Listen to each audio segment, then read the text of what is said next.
प्रकाश जावड़ेकर ने लोकसभा में कहा, nobody was deprived of education or online education. Where there was nothing, there were practical mohalla classes. अगर आपने corona virus lockdown के दौरान न्यूज़पेपर का एक भी पेज, फेसबुक या ट्विटर का एक भी स्क्रॉल या फिर न्यूज ओवर नॉइज वाले एक भी टीवी बुलेटिन का दर्शन किया होता, तो you must know that the smartphone that you so rely on for pretty much everything is simply not available to a large section of students in India. लेकिन क्या प्रकाश जावड़ेकर जैसे सीनियर यूनियन मिनिस्टर को यह बात पता नहीं है? और अगर नहीं है, then why did he mislead the parliament by providing wrong information? Here's a few questions for the honourable minister.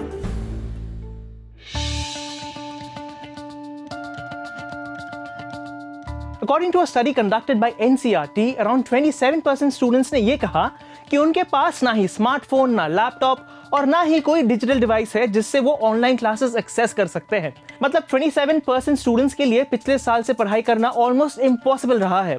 In addition to that, the ASER 2020 report says that even a larger number of students, that is 38.2% students, do not have a smartphone, while a survey by the Smile Foundation indicates that 56% students have no access to smartphones. These are just studies and reports. Now check out what a parent who we spoke to in April 2020 had to say about the massive digital divide. मेरे जो husband जो job करते हैं ना, वो एक कपड़े की दुकान में करते हैं और वहाँ पे उनकी सैलरी, मंथली सैलरी जो है ना, वो 10,000 ही है। हमारे पास कोई फोन भी नहीं है, मतलब ओनली यूज करते हैं कीपैड वाले ही, और ना तो लैपटॉप है ना कुछ इलेक्ट्रिक कुछ ज्यादा बैठा है, जो कि हम ऑनलाइन बच्चों को कैसे पढ़ा सकते हैं हम बिना उसके? ना नेट है, ना कुछ है, ना फोन है।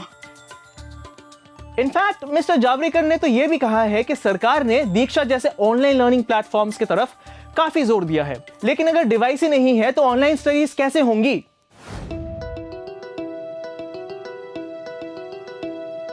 Now forget about those who do not have devices.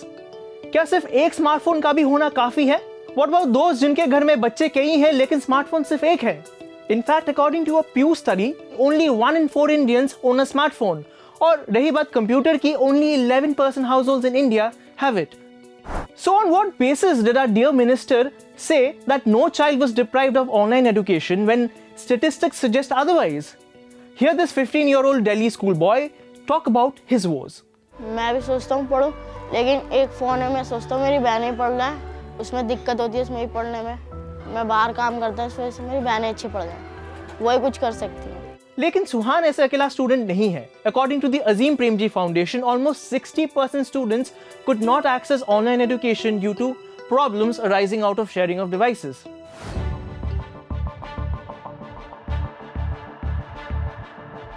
Did all students attend Mohalla classes? It is true that there was no dearth of talent among teachers and educationists जिन्होंने काफी creative तरीकों से बच्चों तक lockdown के दौरान education पहुंचाया। Be it the motorcycle born teacher in Chhattisgarh or the use of mosque speakers in Haryana's Mewat to impart education to students without devices. While ये सब तारीफ के काबिल है, can we say that India के हर बच्चे को ये सुविधा मिली? In fact, according to an Oxfam India report, around 80% students को लॉकडाउन के दौरान एजुकेशन ही नहीं मिली, चाहे वो ऑफलाइन हो या ऑनलाइन। सवाल ये नहीं है कि क्यों इतने सारे बच्चे एजुकेशन से दूर हो गए। हमारे जैसे कंट्री में it is very difficult for everyone to access online classes, and to be honest, the Ministry of Education and the state governments have taken several steps to ensure कि ज़्यादा से ज़्यादा बच्चों की पढ़ाई ना छूटे। But by saying that nobody was deprived, isn't Mr. Javadekar making millions of poor, vulnerable children, their struggles and their unfortunate realities invisible? क्या मिस्टर जावड़ेकर को देश में होने वाले मैसिव डिजिटल डिवाइड को इनकार करना चाहिए? वही डिजिटल डिवाइड जिसके बारे में इस बार के बजट में कोई मेंशन ही नहीं है। मेंशन तो दूर की बात है, इस बार एजुकेशन में बजट ने ऑलमोस्ट 6,000 करोड़ रुपए कम कर दिया है। अब आप ही सोचिए, इज इट फेयर?